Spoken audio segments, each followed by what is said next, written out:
Welcome to the latest edition of Nintendo TV. We've got a special report from the annual E3 Extravaganza in LA for you this week. Here's Nintendo TV's pick of the best announcements from E3 2010.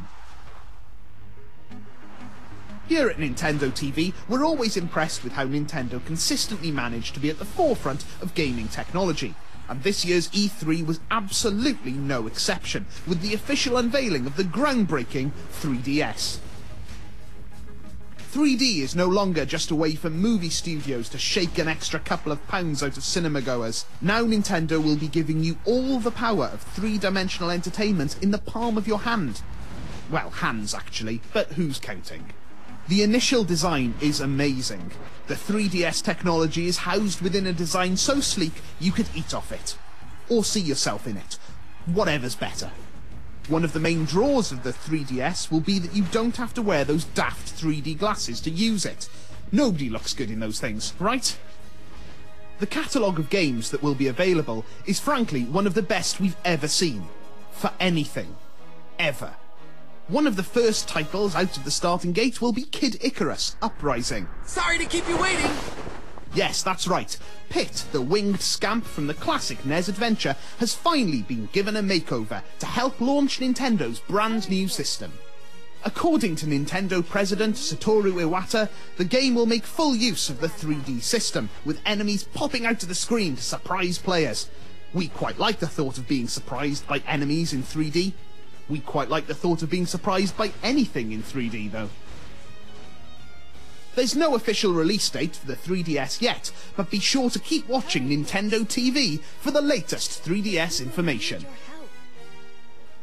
It wasn't all about the 3DS at E3, though.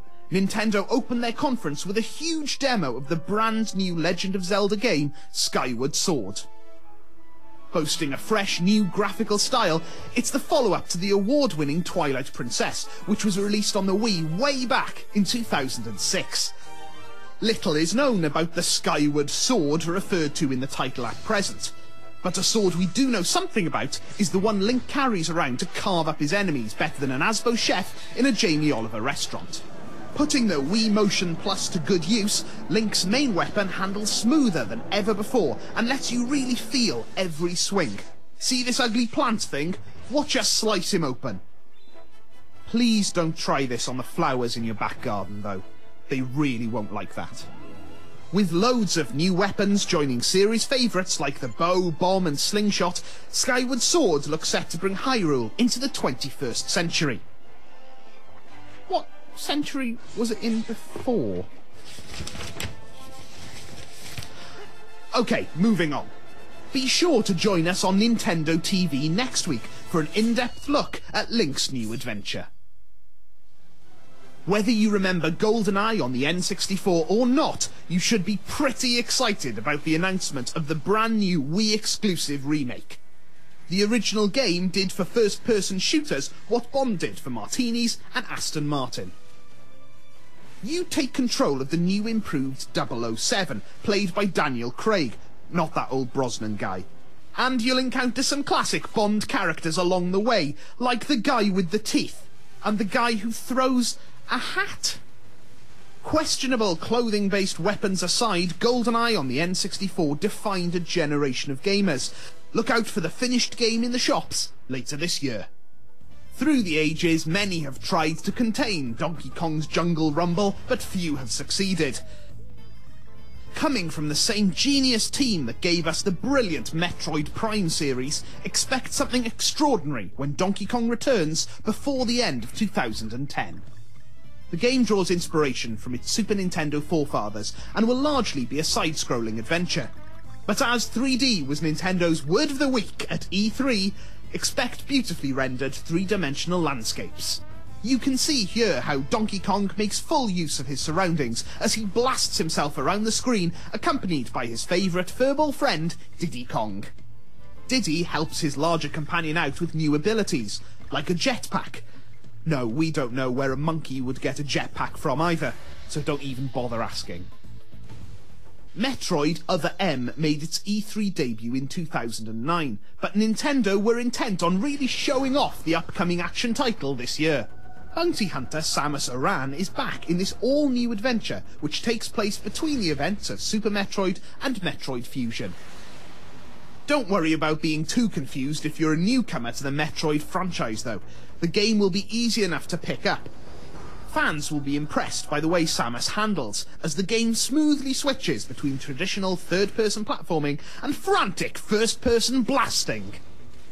Gaming's toughest lady will be returning very soon. Every holiday season is always the same, squabbling over the same rubbish old board games with your family. Not anymore though. With Wii Party, your Miis compete in over 70 weird and wonderful minigames. Okay, some of them are very weird. You can be sure it'll be more fun than whacking some letters on a board or rolling battered old dice around some streets. According to Nintendo, knitting isn't just something to keep your nan out of trouble anymore. Old favourite Kirby uses a unique knitted design in his latest Wii escapade, Kirby's Epic Yarn. Now we don't know if using knitting as one of the game's core elements will suddenly spark an interest in the age-old pastime, but it certainly looks like it's being put to good use here. The cute pink ball of fun returns to stitch and weave his way around various levels created out of nature's finest thread, wool. It's an interesting idea that reminds us of the brilliant Kirby's Dream Land 3 on the Super Nintendo. You can check that out now on the Virtual Console. As skilled as we are here at Nintendo TV, even we've struggled to contain all the amazing stuff that Nintendo had to offer at E3. Nintendo ran away with the show with some truly epic announcements, and we'll keep you posted on all these and more right here on Nintendo TV.